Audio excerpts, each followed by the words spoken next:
뉴스타파 기자 등 언론인들의 윤석열 대통령 명예훼손 사건을 심리하는 재판부가 검찰에 공소장 변경을 검토하라고 명령한 사실이 확인됐습니다.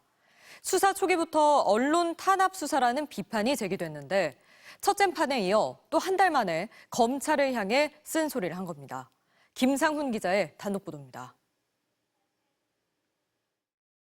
지난 대선 기간 윤석열 대통령이 대검 중수부 시절 대장동 브로커를 봐주고 수사를 무마했다는 의혹 보도가 나왔습니다. 검찰은 허위 보도라고 판단하고 윤 대통령 명예훼손 혐의로 뉴스타파 기자들을 재판에 넘겼습니다. 그런데 검찰의 공소장이 문제가 됐습니다. 재판부는 이재명 민주당 대표 내용이 왜 나오는지 의문이라면서 검찰의 명예훼손 혐의와 무관한 간접 정황을 삭제하라고 했습니다. 이재명 공산당 프레임이라는 표현도 문제 삼았습니다.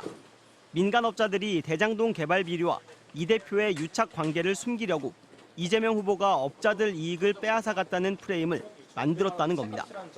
검찰은 이 내용을 넣어야 한다고 주장했지만 결국 재판부 지적을 수용했습니다. 공소장은 70여 쪽에서 50여 쪽으로 줄었습니다. 그런데 그 뒤 열린 재판에서도 검찰은 또 쓴소리를 들었습니다.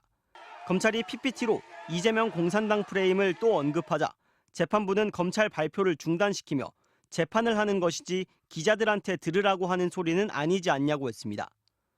그리고 또 지난 2일 재판부가 검찰에 또다시 공소장 변경을 검토하라고 명령한 걸로 확인됐습니다. 윤석열 검사가 대장동 브로커에게 커피를 타줬다는 것과 수사를 무마했다는 내용 등 여러 허위 사실이 나와 공소제기 대상 행위가 뭔지 혼란스럽다고 했습니다. 또 뉴스타파 등이 보도한 어떤 기사, 어떤 부분이 공소사실로 삼고자 하는 거짓 사실인지 구체적으로 밝히라고도 했습니다. 재판부는 공소장 일본주의에 어긋나는지 검토하라고 했습니다. 검사가 공소장 하나만 제출해야지 법원에 예단이 생기게 할 수 있는 다른 서류나 증거를 제출해서는 안 됩니다. 이를 어기면 법원은 공소 기각으로 재판을 끝낼 수 있습니다. 검찰은 공소장 변경 여부에 대한 의견을 달라는 것이지 꼭 바꾸라는 건 아니라고 답했습니다. MBC 뉴스 김상훈입니다.